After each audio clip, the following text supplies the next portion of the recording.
सावित्रीबाई फुले पुणे विद्यापीठाच्या MBA परीक्षेचा आता पेपर फुटलाय।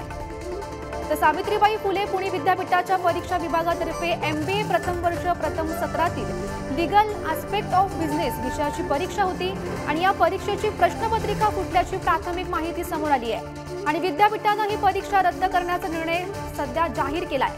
तर हा पेपर येत्या 26 डिसेंबर रोजी सकाळी 10 ते दुपारी 12:30 या वेळेत घेतला जाणार होता। मात्र त्याआधीच सध्या या प्रश्नपत्रिका फुटल्याची माहिती सध्या समोर येते आहे। सावित्रीबाई फुले पुणे विद्यापीठाच्या MBA परीक्षेचा सध्या पेपर फुटल्याचं समोर आलंय।